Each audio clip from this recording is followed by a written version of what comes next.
Hi hi. So பவித்ராவோட run பார்த்தோம், அப்புறம் இப்போ சௌந்தர்யாவோட பார்த்தோம். இப்போ கரண்டா வனிதா அண்ட் அவங்க ராபர்ட் மாஸ்டர் ஜோவிகாலாம் என்டர் ஆயிருக்காங்க அவங்க படத்தோட ப்ரமோஷனுக்கு. ஸோ ஃபர்ஸ்ட் காலையில வந்து பாத்தீங்கன்னா அந்த மூணாவது பெட்டி வந்து கிட்டத்தட்ட 2 லட்சம் ரூபாய்க்கு வச்சாங்க. And it was fully for girls. Boys யாருமே தலையிடாதீங்க, கேர்ள்ஸ் மட்டும் உள்ள வாங்கன்ற மாதிரி பிக் பாஸே அனௌன்ஸ் பண்ணாரு. முதல்ல வந்து நின்னது ஜாக்லின், அப்புறமா வந்து பவித்ரா வந்து நின்னாங்க. சௌந்தர்யா எழுந்துட்டு அங்கேயே நின்னுட்டாங்க, அவங்க உள்ள கூட வரல. இதுல என்னன்னா ஃபர்ஸ்ட் வந்தவங்க தான் எப்பயுமே போகணும் அப்படின்ற மாதிரி ஒண்ணு இருந்தது இல்லையா? பட் அந்த இடத்துல அப்படி பண்ணல. ஜாக்லின் ஃபர்ஸ்ட் வந்திருந்தாங்க, பட் ஜாக்லின் போகணுன்றத வந்து பிக் பாஸ் சொல்லல. நீங்களா கலந்துரையாடிட்டு யார் போகணும்னு உங்களுக்கு தோணுதோ அவங்கள சொல்லுங்கன்ட்டாங்க. சோ அந்த இடத்துல வந்து பவித்ரா அவங்களுக்கு வேணும்ன்றதுல ரொம்ப உறுதியா இருந்தாங்க. எப்பவுமே எல்லாத்துக்குமே உறுதியா தான் இருப்பாங்க. நிறைய விஷயம் ஆனா அவங்க அதை பண்ணிருக்காங்க. யாருமே எனக்கு கொடுக்க மாட்டீங்க, லாஸ்டா பாத்தீங்கன்னா எனக்கு தான் யாரும் செய்யவே மாட்டீங்க அப்படின்வாங்க. ஆனா நீங்க ஸ்டார்டிங்ல இருந்து பாருங்க, அவங்க எதுக்கெல்லாம் வந்து அடம் பிடிக்கிறாங்களோ அது உடனே அவங்களுக்கு கிடைச்சிடும். ஆனா வந்து எல்லாமே பண்ற எனக்கு இது எல்லாமே சூப்பர் செம்ம ஸ்ட்ராட்டஜி. கேக்குறது இது, அதுக்காக நிக்கிறது, தனக்காக அவங்க நிக்கிறது, இது எல்லாமே சூப்பரா இருக்கு, செம்மையா இருக்கு. பட் எப்ப பிரச்சனை வருதுன்னா எல்லாரும் நீ உன் உரிமையை கேட்கவே மாட்டேங்கிற அப்படின்னு எல்லாரும் சொல்லும் போது நான் என்ன சொல்றேன், கேட்டுட்டு தானே இருக்காங்க. வந்து ஒரு நேரம் இப்படி இருக்காரு, ஒரு நேரம் அப்படி இருக்காரு, எதுக்கு பயாஸ்டா இருக்காரு? ஃபர்ஸ்ட் வந்தது ஜாக்லின் சொல்லிட்டு இருந்தா இந்த எவிக்ஷனே நடந்திருக்காது என்ன கேட்டா. ஆமா, நம்ம வந்து ஃபர்ஸ்ட் போயிட்டோம்னாலே அந்த லெவலே வேற. எதை பத்தியுமே யோசிக்க கூடாது. ஏன்னா ஃபர்ஸ்ட் டைம் போகும்போது எல்லாமே பாசிட்டிவா தான் இருக்கும். அதுக்கப்புறம் அவங்க பேசப்படுற கதைகள், உன்னால பண்ண முடியாது, உன்னால செய்ய முடியாது, உன்னால முடியாது, உனக்கு ரொம்ப கஷ்டம், உன்னால போனா திரும்பி வர முடியாது, இப்படி சொல்லி சொல்லி சொல்லி நம்ம மனசுக்குள்ள ஒரு பில்டப் ஆகுதுல ஒரு பயம். அந்த பயம் நம்மள வந்து கொஞ்சமா புல் டவுன் பண்ணும். இங்க வந்து கேர்ள்ஸ் வரைக்கும் சொல்லிட்டாங்க, ஜாக்லின் தான் ஃபர்ஸ்ட் போய் நின்னாங்க. அவங்க ஸ்டபர்னா நான் தான் போவேன்னு சொல்லி இருக்கணும். ஆமா, பவித்ராக்கு அவங்க விட்டு கொடுத்தது ரொம்ப தப்பான. ஆனா நம்மளுக்கு ஒண்ணு சொல்லுவாங்க, விட்டு கொடுப்போர் கெட்டு போவதில்லைன்னு. அந்த பழமொழி கிடையாதுங்க. விட்டு கொடுத்தா கெட்டு போவாங்கன்ட்டு குட்டி சோறா போயிடுவாங்க. அதுவும் குட்டி சோறா போயிடுவாங்க. நீங்க அந்த இடத்துலயே நீ வாழ முடியாது, உன்னை அடிச்சு எல்லாம் துரத்திடுவாங்கன்றதுக்கு சரியான உதாரணம் இதுதான். நிறைய இடத்துல நம்ம வந்து நிறைய பேருக்கு சில விஷயங்களை விட்டு கொடுப்போம். நான் லைஃப்ல சொல்றேன், யாருக்குன்னா ரொம்ப கொடுத்துருக்காங்க அவங்க. ஆமா, ஃபர்ஸ்ட் டைமும் ஒரு விட்டு கொடுத்தாங்க, செகண்ட் டைமும் முத்துவும் ரயானும் போது சரி அவங்களுக்கு அவங்க எடுக்க முடியும் அப்படின்ற போது நம்ம ஏன் நிக்கணும் அப்படின்னு. இந்த விட்டு கொடுக்கறது நம்ம வந்து லைஃப்ல நம்ம எடுத்துக்கிட்டோம்னா கூட நம்ம நிறைய பேருக்கு நிறைய விஷயம் விட்டு கொடுத்துருப்போம். திருப்பி நம்மளுக்கு வந்து அது வேற ஏதாவது விதத்துல வந்து சேர்ந்துதான்னு கேட்டா இருக்காது, எந்த விதத்திலுமே வந்திருக்காது. நம்மளுக்கு ஒரு உதவியும் தேவைப்படும் போது அந்த பர்சனும் செய்ய மாட்டாங்க, யாருமே செய்ய மாட்டாங்க, அப்படியே அனாதையா நிப்போம். சோ அந்த மாதிரி ஒரு சிச்சுவேஷன் வந்து நம்ம லைஃப்லயும் ஃபேஸ் பண்ணிருப்போம். யாரோ ஒருத்தர் வந்து இதுல கமெண்ட் பண்ணிருந்தாங்க, உங்களோட பேரண்டிங்கே சரியில்லை, அம்மாவோட பேரண்டிங் எனக்கு சரியே இல்லை, ஏன்னா எனக்கு வந்து அந்த இது இல்ல, ஓவரா ஒரு என்டர்டைன்மெண்ட் ஷோக்கு போய் இவ்ளோ போய் ஆழ்ந்து போயிடுறீங்க, உங்களால வந்து இதுனா ஒரு தேசிய தலைவர் இறந்துட்டாரா, இப்படி நீங்க வந்துட்டு சோகமா இவ்ளோ வந்து பண்றது எதுக்குன்ற மாதிரி கேட்டிருந்தாங்க. சோ அவங்களுக்கு நான் சொல்லணும்னு விரும்புறேன், நார்மலாவே என்ன மாதிரி ஒரு பர்சன் இல்ல, முக்காவாசி நான் நிறைய பேரை பார்த்திருக்கேன். நாங்க வந்து இமோஷனல் வச்சுக்கோங்க, சென்சிட்டிவ் வச்சுக்கோங்க, இல்ல எது வேணா வச்சுக்கோங்க. ஒரு படத்தை பாக்குறோம், அந்த படத்துல சில சீன்ஸ் வரும், நீங்க வந்து மேபி அழ மாட்டீங்களோ என்னவோ, நீங்க மேபி வெரி பிரேவ் ஹார்ட்டடா இருக்கலாம். நான் அவ்வளவு பிரேவ் ஹார்ட் கிடையாது. அதுக்கு பேரண்டிங்கும் அதுக்கும் சம்பந்தமே கிடையாது. இன்னொன்னு, நான் மகாநதி படம் பார்க்கும்போது அந்த பொண்ணு வந்து தூக்கத்துல வந்து புலம்புவா, அதை பார்த்துட்டு அவங்க அப்பா அழுவாரு. அதுவும் கமல் சார் நடிச்சிருக்கும் போது எனக்கு அது ரொம்ப ஹிட் ஆச்சு, நான் அழுதேன். இதே மாதிரி 3ஆம் பிறை படத்துல கடைசி சீன்ல வந்து யாருன்னு வந்து ஸ்ரீதேவிக்கு வந்து சொல்லணும்ன்றதுக்காக அந்த குரங்கு மாதிரி எல்லாம் பண்ணி சொல்லும் போது ஏதோ பைத்தியம் போலன்ற மாதிரி அவங்க சொல்லுவாங்க. அந்த டைம் ரொம்ப ஹிட் ஆகும். குட்டி படத்துல வந்து குட்டி யாருன்னே தெரியாது, ஆனா அந்த பாட்டு மட்டும் தெரியும். அந்த குட்டின்றவரை வந்து இது பண்ணுவாங்க. சோ அந்த ஒரு சீன் வரும், அவர் பாட்டு பாடுறது, இன்னிசை பாடி வரும் பாட்டு வரும்போது அது எனக்கு ரொம்ப ஹிட் ஆச்சு. தெய்வ திருமகள்ல கடைசி படம் இல்ல, சாரி குட்டி கேரக்டர், படம் பேரு வந்து படம் பேர் வந்து போச்சு, படம் பேர் வந்து போச்சு, விஜயோட படம் குட்டி எனக்கு குட்டினே இதாயிடுச்சு, கேரக்டர் பேர் குட்டி. அடுத்து வந்து இது தெய்வ திருமகள் படத்துல வந்து பாத்தீங்கன்னா அந்த கடைசி சீன்ல குழந்தைய நிலாவை அவங்க சித்தி கிட்ட கொடுப்பாரு நம்ம விக்ரம். அப்போ வந்து அந்த இதை சொல்லிட்டே வருவாரு, அவ இத்தனை மணிக்கு எழுந்துப்பா, இத்தனை மணிக்கு சாப்பிடுவா, இத்தனை மணிக்கு தூங்குவான்னு. அது கேட்கும் போதே நம்மளுக்கு எனக்கெல்லாம் கண்ணுல தானா தண்ணி வந்துச்சு. இதெல்லாம் சில பேருக்கு இன்னும் சொல்ல போனா தெரி படத்திலேயே நான் வந்து லைட்டா அழுதேன். ஏன்னா வந்து சமந்தாவோட சீன் போகும்போது நான் உனக்கு எப்படிப்பட்ட வைஃப் எல்லாம் கேட்பாங்க. சோ இதெல்லாம் எனக்கு பர்சனலா ஹிட் ஆச்சு. மேபி நீங்க உங்களுக்கு இது எதுவுமே வந்து அஃபெக்ட் ஆகியிருக்காது. நீங்க ரொம்ப ஸ்ட்ராங்கா நின்னு இருக்கீங்க. உங்களுக்கு வந்து எதுவுமே இருக்காது. ஏன்னா நான் வந்து ஒரு படம் மாதிரி தான் இந்த பிக் பாஸ்ல இருக்கிற கேரக்டர்ஸையும் பாக்குறேன். இவங்களாவது நிஜமான ஹியூமன் பீயிங்ஸ் வித் நிஜ நேம், நிஜ கதைகள் எல்லாமே. பட் அங்க படத்துல வந்து ஒரு ஃபிக்ஷனல் கேரக்டர், ஃபிக்ஷனல் நேம், அதுக்கு நிறைய நடந்திருக்கணும்னு அவசியமே இல்ல. சில நிஜமா நடந்ததுக்கெல்லாம் நான் ரொம்ப அழுதுருக்கேன். ஷேர்ஷாவா இருக்கட்டும், அமரனா இருக்கட்டும், இல்லன்னா நம்ம எல்லா அந்த ஆர்மி சோல்ஜர்ஸோட படமா இருக்கட்டும், இல்ல இது ஏன் அவளுக்கு ரோஜா படத்துக்கு கூட எனக்கு ஃபீல் ஆச்சு. சோ அப்படிலாம் இருக்கும்போது இந்த கேரக்டர்ல சில பேருக்கு நான் ரொம்ப கனெக்ட் ஆனேன். ஏன்னா படம்னு இருக்கும்போது நம்ம கொஞ்சம் கனெக்ட் ஆகும். நீங்க மேபி கனெக்ட் ஆக மாட்டீங்களோ என்னவோ, நீங்க படம் அது அவ்வளவுதான், அது படம் அப்படின்னு வந்து நிப்பாங்களோ என்னவோ. எனக்கு சாதாரணமாவே சாதாரணமா ரியாலிட்டி ஷோங்க. ரியாலிட்டி ஷோல வந்துட்டு நம்ம வந்து உங்களுக்கு ஒருத்தரை பிடிக்குது அப்படின்னு சொன்னா ஏன் பிடிக்குது, அதுல 3 ரீசன்ஸ் இருக்கு. ஃபர்ஸ்ட் வந்து உங்களுக்கு அந்த அந்த மாதிரி ஆகணும், இவங்கள மாதிரி நான் இப்போ ஒரு போல்டான ஒரு கேரக்டரா இருக்காங்கன்னு வச்சுக்கோங்களேன், உங்களுக்கு போல்ட்னஸ். பட் உங்களுக்கு நீங்க நிஜத்துல ஒரு கோழையா இருக்கலாம், இல்ல எந்த ஒரு ஸ்டெப்புமே எடுத்து வைக்கிறதுக்கு உங்களுக்கு துணிச்சல் இல்லாதவங்களா இருக்கலாம். ஆனா எதுல நம்ம அவங்க பார்க்கும்போது அவங்கள மாதிரி அவங்க இன்ஸ்பயர் ஆகுறோம். நம்ம அந்த மாதிரி நம்ம இருக்கணும், எல்லாத்தையும் எதிர்த்து கேட்கணும், தைரியமா இருக்கணும், எந்த விஷயம் வந்தாலும் தூக்கி போட்டு சாத்தணும். அந்த மாதிரி ஒரு ஒரு மென்டாலிட்டி நமக்கு மைண்ட்ல இருக்கும். பட் நம்மளால செயல்படுத்த முடியாது. அந்த மாதிரி ஒரு கேரக்டர் எதிரில் பார்க்கும்போது சி இந்த பொண்ணு எனக்கு ரொம்ப பிடிக்குது, இப்படிதான் நான் அப்படின்னு. இன்னொரு இது பாத்தீங்கன்னா உண்மையிலேயே நீங்களும் போல்டா இருப்பீங்க, அங்க எதுலயும் போல்டானவங்களை உங்களுக்கு பிடிச்சிருக்கும். அப்ப நான் தாண்டா அது, நான் அங்க இருந்தேன்னா என்ன டெசிஷன் எடுப்பேன், அந்த பொண்ணு என்ன எடுக்கிறா பார்ப்போம் அப்படின்றது செகண்ட். மூணாவது வந்து ஏன் பிடிக்கும்னா, சில பேருக்கு வந்து வாழ்க்கையில வந்துட்டு இவங்கள மாதிரி ஆகணும், அவங்கள மாதிரி ஆகணும், இந்த மாதிரி ஒரு ஒரு ஆம்பிஷன் இருக்கும். நம்ம வந்து வாழ்க்கையில ஒரு பெரிய போலீஸ் ஆகணும், பெரிய வந்து ஒரு சில பேர் லட்சாதிபதி ஆகணும், நான் அம்பானி ஆகணும் அப்படிலாம் கூட நினைப்பாங்க. அவங்களுக்குலாம் இந்த இந்த இடம் வந்து நிறைய கத்து கொடுக்கும். நீ வந்து இப்படி இருந்தா இப்படி இருக்கலாம், இதை பண்ணனா அப்படி ஆகலாம், உனக்கு ஒரு டிசிஷன் மேக்கிங் எப்படி எடுக்கணும். சாதாரணமா நீங்க வெளியில இருந்து வீட்டுல சாதாரண ஹவுஸ் ஒய்ஃப் கூட பிடிச்சிருக்குன்னா எந்த மாதிரிலாம் டிசிஷன் எடுத்தா இவங்க எந்த பாணியில எனக்கு பேசிக்கா என்ன ஃபீல் ஆகுதுன்னா, இவங்க டோட்டலா இந்த இதை பாக்கல. ஆமா, இல்ல நான் எனக்கு புரிஞ்ச வரைக்கும் இல்ல நான் அவங்களோட சொல்றேன். வந்து ஒரு டிசிஷன் மேபி உங்களுக்கு ரொம்ப பிடிச்ச ஒரு கேரக்டர் இருந்திருப்பாங்க, உங்களோட ரொம்ப கனெக்ட் ஆகி அவங்க போயிருந்தாலும் உங்களுக்கு இப்படி ஃபீல் ஆகும். நான் வந்து சாச்சனா போகும்போது ஒரு ஃபீல் ஆகல, அழல. ஏன் மஞ்சரி போகும்போது கூட அம்மா ஃபீல் பண்ணாங்க, எனக்கு அவ்வளவு ஃபீலிங் ஆகல. அது எனக்கு மஞ்சரிய வந்துட்டு அந்த அந்த இதுல இருந்து அனுப்பிட்டாங்க அப்படிலாம் இல்ல. ஒரு சிங்கிள் விமன், ஆனா எல்லாருக்குமே குழந்தைய வந்து அசிங்கமா பேசினாங்க. அந்த குழந்தைய வந்து அதுக்குள்ள இருக்கிற ஒருத்தவங்களை பத்தி பேசினதுக்கு ரொம்ப கேவலமா அந்த குழந்தைய திட்டினாங்க. அப்ப அந்த குழந்தைய வந்து அந்த குழந்தைய கூட திட்டுறதுக்கு இந்த உலகத்துல இருக்குல்ல ஜனங்க. அப்ப ஏன் அப்ப இந்த பொண்ணு மேல அவ்வளவு உங்களுக்கு ஒரு அட்டாச்மெண்ட், அந்த பொண்ணு மேல அவ்வளவு ஒரு வெறுப்பு. அது வெறுப்பா இருக்கிறதுனால, அவங்க குழந்தைங்கிறதுனால அந்த பொண்ணு உங்களுக்கு திட்டுறதுக்கு தோணுது.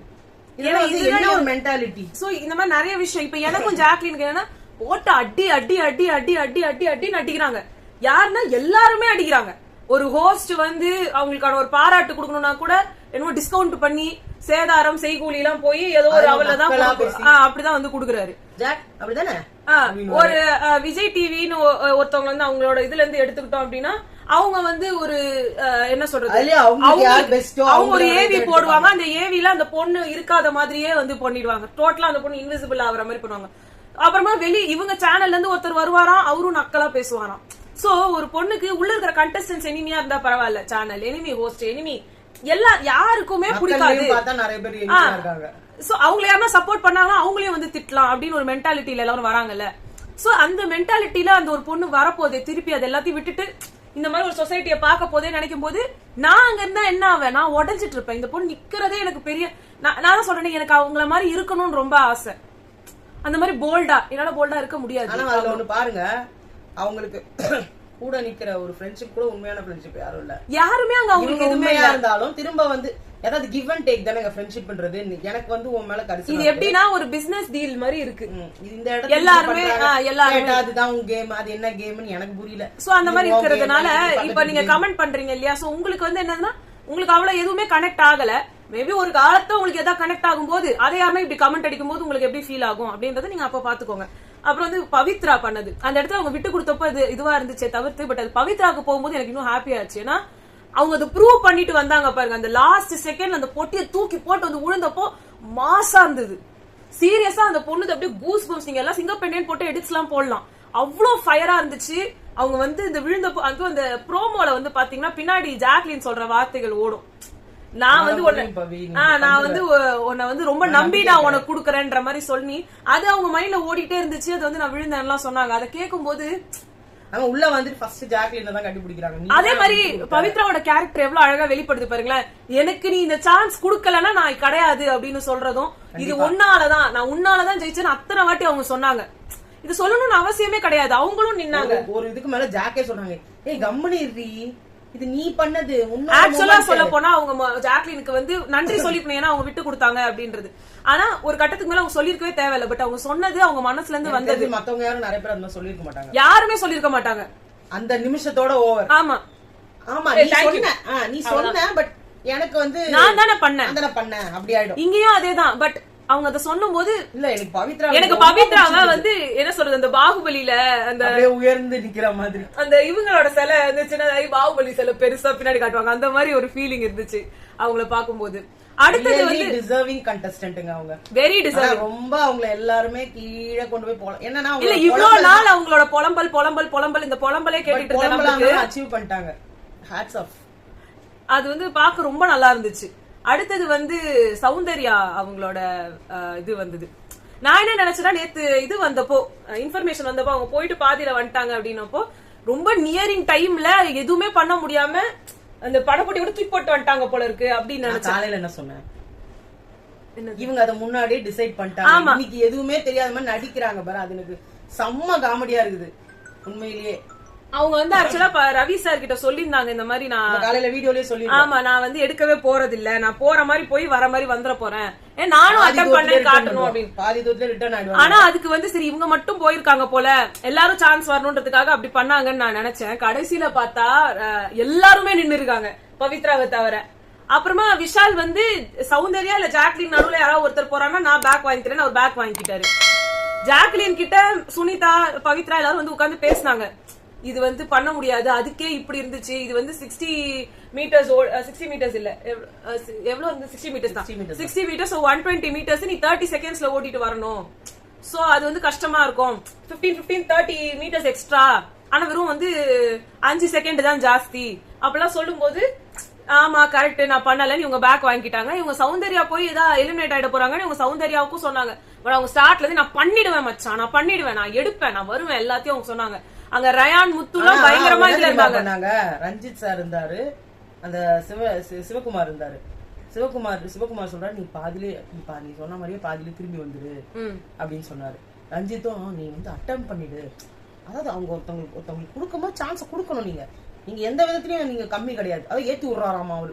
இதுல வேற வந்துட்டு வச்சிட்டாங்க அவங்களுக்கு. நீ நின்ன பாரு, அதுதான் சூப்பர். அதாவது அந்த வாயை திறந்தா அந்த எல்லாருக்கும் அங்க ஜாக்லின்னா ஒரு கேவலமானவர், ஜாக்லினா ஒரு கேவலமானவர். இப்ப அதுதான் நான் சொல்லணும் பண்ணிச்சு அந்த பொண்ணு. அவங்க போய் அங்க வந்து இதாயி 45 மீட்டர்ஸ்க்கு பாத்துட்டு ஓடியாண்டாங்க. திருப்பி 45 மீட்டர்ஸ் கரெக்டா வந்துட்டு அப்படியே ரிவர்ஸ் ரன் எடுத்து அடிச்சுட்டு ஓடியாண்டாங்க. 10 செகண்ட்ஸ் ஆர் சம்திங் வந்து இருந்ததுன்றாங்க, நம்மளுக்கு காட்டல சரியா. சோ எவ்வளவு அவங்க செகண்ட்ஸ்ல திருப்பி வந்தாங்கன்னு தெரியல. பெட்டி எதுவுமே எடுக்கல, இது கிட்ட கூட போல வந்துட்டாங்க. 15 மீட்டர்ஸ் தூரத்துல இருந்துச்சு, அது அவங்க பண்ணல, ரொம்ப தூரத்துல இருக்குன்னு வந்துட்டாங்க. வந்துட்டதுக்கு அப்புறமா வந்து இவங்க எல்லாரும் பேசுறாங்க. அப்ப ஆனந்தி சொல்றாங்க, நான் கெஸ் பண்ண இவ எடுக்கவே மாட்டான், பக்கத்துல கூட போக மாட்டான்னு நான் கெஸ் பண்றேன், அதே மாதிரியே பண்ணிட்டு வரா. பிக் பாஸ் ஒன்னு சொன்னாரு, நீங்க எல்லாம் பாக்கல பாத்துருக்கணும் அப்படின்னாரு.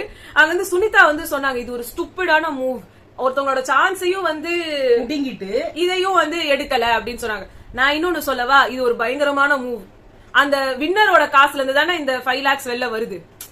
சோ வின்னர் வந்து சௌந்தர்யாவா ஆயிட்டாங்கன்னா அவங்களுக்கு 5 லட்சம் கம்மி ஆகுது இல்ல. இவங்களாலே எடுக்க முடியாது, இவங்க உள்ள இருந்தா வின்னர் ஆயிடுவாங்க. சோ அதனால நான் எடுக்கவும் இல்ல, வேற யாரும் எடுக்கிறதையும் நான் விடல, எனக்கான அந்த 5 லட்சம் இருந்துகிட்டே இருக்கு. இப்படி ஒரு மூவ் வந்து சௌந்தர்யா பண்ணிருக்காங்கன்ற மாதிரி எனக்கு எடுத்திருக்கலாம் மாட்டாங்க. இது ஒரு வே ஆஃப் ப்ரொடெக்டிங் த மணி. எனக்கு வர வேண்டிய ஒரு டிசிஷன் நான் சொல்வேன். இது இன்னொருத்தவங்களை சந்தர்ப்பம். ஒரு ஜாக்கலின் இருக்காங்க, அவங்களையாவது விட்டு கொடுத்து அவங்களையாவது போக வச்சிருக்கலாம். 60 மீட்டர்ஸ் அவங்க பண்ணிருப்பாங்க ஓரளவு, அந்த சான்ஸையும் அப்பயும். ஆனா என்னமோ அவங்களுக்காகவே சொல்ற மாதிரி இருக்கு.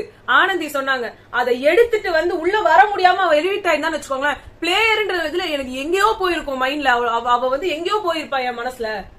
வெளியில எல்லாம் அவ்வளவு பயங்கரமா அவளை பேசியிருப்பாங்க. சுனிதா சூப்பரா வச்சாங்க ஒரு பாயிண்ட். இத விட ஸ்டூபிட் மூவே இருக்கவே முடியாது. எல்லாரும் வச்சு அவங்க ஏன்னா, வந்து ஒண்ணு நான் பாராட்டணும், ரவின்றவர் அவர் யாருக்கிட்டயுமே சொல்லல போல இருக்கு. ஏன்னா அவர்கிட்ட தான் இவங்க சொன்னாங்க நான் பாதி தூரத்துல போயிட்டு திரும்பி வந்துருவேன், ஆனா நான் அட்டம் பண்ணுவேன்ட்டு. அவர் வந்து பவித்ரா அதுல பரவாயில்ல போடி ஏதோ போயிட்டு வீட்டுக்குள்ளேயாவது திரும்ப வந்துட்டு முடிக்காம அப்படின்னு ரவீந்தர். ஏன்னா ரவீந்தருக்கு ஆல்ரெடி தெரியும்ல உங்க பண்ணது, நீ சொல்ற தப்பெல்லாம் நான் சொல்ல மாட்டேன், இது ஒரு கேவலமா ஒரு பண்ணிருக்குது, அதுக்கு நீ வந்து சப்பக்கட்டு கட்டுறியா, நீ இதை விட கேவலமா அசிங்கமா தான் நான் திட்டுவேன் அப்படின்னாரு. ஏன்னா அதுக்காக சொன்னா நான் இதை யார்கிட்டயுமே எக்ஸ்பெக்டே பண்ணல. எல்லாருமே வந்துட்டு புகழ்வாங்கன்னு நினைச்சேன் சௌந்தர்யாவை. பிக் பாஸ் ஒருவேளை சொல்லலன்னா கூட புகழ்ந்திருப்பாங்க. பிக் பாஸ் அழகா ஒண்ணு போட்டு விட்டாரு, இதுக்கு கூட லாயக்கு இல்லாத ஒரு ஜென்மத்தை இதெல்லாம் புகழ்ந்து இருக்கிறீங்களேடான்ற மாதிரி. என்னங்க அது ஒரு சின்ன கொஞ்சம் அவங்க மோட்டிவேட் ஆயிருந்தாங்கன்னா கூட போய் எடுத்துருக்கலாம். அவங்க ஃபர்ஸ்ட்ல இருந்தே எடுக்கிற முடிவுலயே இல்ல, அதனால கிளியரா தெரிஞ்சது. இதுல வேற இங்க நாங்க ஒரு பிராக்டிஸ் வேற இல்ல, அங்க வந்து ஸ்ட்ரெச்சஸ் பண்ண சொன்னா பண்ணணுமா? அங்க இல்ல நீ ஒன்னியோ இதுவா இருக்கு, ஒரு வாட்டி ஓடி பாரு, இந்த ஷூ ஓகே, அது ஓகே, அது அவங்க வந்து அவங்களுக்கு தெருமோனையிலே திரும்பி வந்துடலாம் தான் நினைச்சிருப்பாங்க. தெருமோனையில வந்து உதப்பாங்களோ என்னமோ, அப்படி திரும்பி அப்படி ஒரு யூ டர்ன் போட்டு வந்துடலாம் கரெக்டா பண்ணாங்க. அவங்க நினைச்சிட்டாங்க பிக் பாஸ் இதெல்லாம் சொல்லுவாருன்னு நினைக்கல. போய்கிட்ட போயிட்டா அவளால எடுக்க. அடுத்தது தேர்ட் ப்ரோமோ பார்த்தோம். எங்களுக்கு வந்து ஜாக்லின் வந்து அந்த க்ளோஸ் ஆயிடுச்சு டோரு, அதுக்கு பின்னாடியே வந்து அவங்க நின்னுட்டாங்க, அதுல வந்து அவங்க எவிக்ட் ஆயிட்டாங்கன்ற மாதிரி எங்களுக்கு வந்து சொன்னாங்க. ரயானும் சௌந்தர்யாவும் அப்படியே கதறி அழுதாங்க, கதவை திறக்க சொல்லி அப்பெல்லாம் அழுதாங்க, அப்பெல்லாம் சொன்னாங்க. கடைசியில பார்த்தா அவங்க உள்ள வந்துட்டாங்க. இவங்களுக்கான பணப்பெட்டி மட்டும் வேற மாதிரி இருக்கு பாக்குறதுக்கு, ஜிகி ஜிகி ஜிகின்னு ஒரு பணப்பெட்டி. And it was not 75 meters also, it was 80 meters. ஆமா 160 meters. அத வந்து இந்த 30 செகண்ட்ஸ்ல வரணும் அப்படின்னா கண்டிப்பா அதான் சொன்னேன்.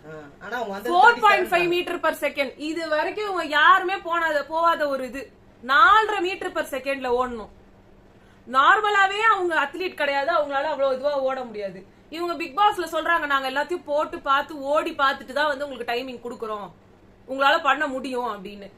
இந்த ஒரு செகண்ட் 2 செகண்ட்லாம் யாராலையுமே கணிக்க முடியாது. ஒரு சைடுல தள்ளிட்டாங்க மொத்த பேரும், நான் போறேன் மொத்த பேரும் போயிட்டு கடைசியா இந்த ஒரு விஷயத்த செஞ்சே ஆகணும்ன்ற ஒரு நிலைமைக்கு தள்ள. இது நீங்க நிறைய பேர் சொன்னீங்கல்ல, அவங்க திருப்பி ரிட்டர்ன் வந்திருக்கலாம்ட்டு. இப்போ சௌந்தர்யாவை இவங்க எல்லாம் எப்படி பேசினாங்க, வெளியில எப்படி போகுன்ற ஒரு விஷயம் அவங்களுக்கு இருந்திருக்கும்ல. முதல்ல இருந்தே வந்து இந்த மாதிரி பாதியில வந்ததை வந்து எப்படி பேசுறாங்க, எவ்வளவு ஒரு கேவலமான விஷயமா அது மாறிடும்ன்றது அவங்க மைண்ட்ல ஓடிக்கிட்டே இருக்கும். ரெண்டாவது இவங்க முதல்ல இருந்தே சொல்றாங்க எனக்கு வந்து அப்படி பாதியில போயிட்டு நான் வர்ற ஆளா இருந்தா நான் யாரோ ஒருத்தரோட சான்ஸ வந்து நான் எடுத்துக்கிறேன், அது தப்பு, அவங்க சான்ஸ் அவங்களுக்கு கிடைக்கணும், அவங்க சான்ஸ நான் பறிக்க கூடாது அப்படின்னு நினைக்கிற ஒரு ஆளு. சோ அப்படி இருக்கும்போது கன்ஃபார்மா அவங்க பொட்டி எடுத்துட்டு தான் வர்றதுக்கு பாப்பாங்க. என்ன ஆக்சுவலா சொல்ல போனா நம்மள யாரா இருந்தாலுமே கண்ணுக்கு நேரா ஒரு பொட்டி இருக்கும்போது ஒரு வெறி வந்துடும், அதை தூக்கிட்டு ஓடணும்னு சொல்லி. அது சுனிதா சொன்னாங்க, அவ வெறியாவே இல்ல அவளுக்கு, அவங்க ஜாலியா பண்ணாங்க. அதை ப்ரீ பிளான்ட், அது ஏற்கனவே பண்ணது. எனக்கு காசு வேணாம், நான் பாதியிலே வந்துருவேன், உன்ன நீ பாதியில வந்துருவேன், இல்ல நான் ஃபுல்லா எடுத்துருவேன், ஏதோ ஒரு பொட்டி எடுத்துட்டு வருவேன், எல்லாமே அவங்க போய் தான் சொல்றாங்க. சோ இதுல வந்து அதே மாதிரி 3-4 பொட்டிலாம் இல்ல ஜாக்லினுக்கு. ப்ரோமோல பாக்கும்போது தெரிஞ்சு ஒரே ஒரு பொட்டி தான். 80 meters அந்த பொண்ணை ஓட வச்சு கூட்டிட்டு வர்றது, ஓடி ஆடுறதுன்றது ஐயோ. முன்ன பின்ன ஓடி பழக்கமே இல்லாத ஒருத்தவங்க எப்படி வந்து ஓடுவாங்கன்னு இவங்க எக்ஸ்பெக்ட் பண்றாங்கன்னு எனக்கே புரியல. அந்த வீட்ல ஃபிட்னஸே இல்லாதவங்க எல்லா மோஸ்ட்லி எல்லா கேர்ள்ஸ்க்குமே ஃபிட்னஸ்ன்றதே இல்ல அங்க. ஆனா நான் சீரியஸா சொல்றேன், செய்யறது மட்டும் தான். she won it. இந்த 1 செகண்ட் 2 செகண்ட் யாருக்கு வேணா போகும். எனக்கு இவங்களோட விஷயம் சொல்லும்போது இந்த வினேஷ் போகாட் தான் ஞாபகம் வருது. கண்டிப்பா நீங்க எல்லாருமே சொல்றீங்கல்ல, இது வந்து அவ அட்டெம்ப்டே பண்ணிருக்க கூடாது, அவ போயே இருக்க கூடாது, அவ எடுத்தே இருக்க கூடாது, இது அவ தப்பு தான். வினேஷ் போகாட் 100 grams எக்ஸ்ட்ராவா இருந்துச்சு அவங்க வெயிட்ல. இத்தனைக்கும் அன்னைக்கு பூரா உட்கார்ந்து அதுக்கு முன்னாடி நாள் சாப்பிடாம கொல்லாம ஒர்க் அவுட் பண்ணி இழைக்க பார்த்தாங்க. அந்த 50 kgs வர்றதுல முடிய கூட மொட்டை போட்டுக்கிட்டு மாட்டாங்க. ஆமா, என்னெல்லாம் பண்ண முடியுமோ ஒரு 100 கிராமுக்கு அவங்க எல்லாத்தையும் பண்ணாங்க, சாப்பிடாமே இருந்து. ஆனா அந்த 100 கிராம் அவங்க வாழ்க்கையே வந்து ஒரு திருப்பு முனை ஆக்கிடுச்சு. அந்த மாதிரி ஒரு 2 செகண்ட் இவங்க லைஃப்ல வந்து திருப்பி போட்டுருச்சு. கண்டிப்பா வாழ்க்கையில ஒவ்வொரு செகண்ட் எவ்வளவு முக்கியம்ன்றது இந்த மாதிரி சிச்சுவேஷன்ஸ் எல்லாம் வரும்போது தான் தெரியும். நம்ம இங்க உட்கார்ந்துட்டு அசால்ட்டா பண்றோம் அப்படிங்கறதுலயும் இருக்கு. நான் ஏனோ தானோ இப்ப இதுலயே 2 எக்ஸாம்பிள் இருக்கு, 3 எக்ஸாம்பிள் கூட இருக்கு. ஃபர்ஸ்ட் பவித்ரா, அவங்க பயத்தையும் மீறி ஓடி போய் ஜெயிச்சுட்டு வந்துட்டாங்க. செகண்ட் ஜாக்லின், அவங்க போனாங்க, அவங்களால ஓட முடிஞ்ச அளவுக்கு ஓடினாங்க, ரீச் பண்ணாங்க. பட் அந்த டைமிங் அவங்களுக்கு பத்தல. மூணாவது சௌந்தர்யா, அட்டெம்ப்டே பண்ண கூடாது அப்படின்னு ஒண்ணு இருந்திருக்கணும். இல்ல நான் அட்டெம்ப்ட் பண்ணி ஹீரோயிக் ஆக்டிவிட்டி என்னோட ஹீரோயிசத்தை வெளியில காட்டணும் அப்படின்னு சொல்லிட்டு போயிட்டு ஏன் திரும்பி ரிட்டர்ன் வரீங்களா? அப்ப வந்து அது அவங்க கேவலமா பேசுவாங்கன்னு தெரியாதா? இல்ல அப்படி பேசினாலும் நான் மாத்தி பேசுவோம் வெளியில அப்படின்ட்டு நம்ம கும்பல் இருக்காங்க அப்படின்னு நினைச்சு பண்ணீங்களா? எனக்கு ஒண்ணுமே புரியல. இது இன்னொருத்தரோட கண்டிப்பா சந்தர்ப்பத்தை பறிச்சதுதான். எனக்கு என்னமோ அது முத்துவோ இல்ல ரயானோ அவங்க 2 பேர்ல யாராவது ஒருத்தர் போய் கன்ஃபார்மா அந்த காசு கொடுத்துருக்கலாமே. ஜாக்லின் ஆனா பின்வாங்கிட்டாங்க. பின்வாங்கலன்றது நீங்க அதை என்னால முடியாதுன்னு சொல்லி நான் போயிட்டு ரிட்டர்ன் இல்ல ஜாக்லின் வேணாம் தாமா சொல்லிருப்பாங்க எனக்கு தெரிஞ்சு. அவங்க முதல்ல இருந்தே சரி முத்து ரயான் அவங்களுக்கு ஒரு சான்ஸ் கிடைச்சிருக்கு. இல்ல விஷால் பண்ணிருக்கலாம். இப்ப விஷால் அடுத்த வாட்டி அவரே தான் பண்றாரு, அவர் வின் பண்றாரு. 5 லட்சம் ரூபாய் 3 பெட்டி வைக்கிறாங்க. அவருக்கு 3 பெட்டி எல்லாமே இதே மாதிரி தான். 5 லட்சம் ரூபாய் அவர் எடுத்துறாரு சக்சஸ்ஃபுல்லா. சோ இந்த ஒரு இதுல ஜாக்லின் வந்து போறாங்க அப்படின்றது வந்து ஒரு செம்ம ஃபைட் கொடுத்துட்டு போறாங்கன்றது வந்துட்டு பெருமையா இருக்கு. எல்லாருமே வந்துடுறாங்க, எல்லாருமே இருக்காங்க எக்ஸப்ட் ஃபார் அருண் மட்டும் அந்த வீடியோல தெரியல, ப்ரோமோ வீடியோல. சோ 22 மெம்பர்ஸ் இன், ஒரு பர்சன் அவுட். அது வந்து ஜாக்லின். இது வந்து எனக்கு தெரிஞ்சு எப்போ ஒரு ஃபர்ஸ்ட் வீக் இல்ல செகண்ட் வீக்ல தான் இந்த மாதிரி ஒரு எக்ஸிட் கிடைக்கும், இத்தனை பேர் முன்னாடி நின்னு வெளியில வர்றது. சோ இப்போ இவங்களுக்கு கிடைக்குது. நான் முதல்ல இவங்க உள்ளேயே வரலன்னு நினைச்சேன், பட் அவங்க உள்ள வந்திருக்காங்க. அப்படி நீங்க 2 செகண்ட்ஸ் போட்டா அந்த ஃபர்ஸ்ட் கேட்டுக்கே அவங்க வந்துட்டு இருப்பாங்களோ என்னமோ 35 செகண்ட்ஸ்ல.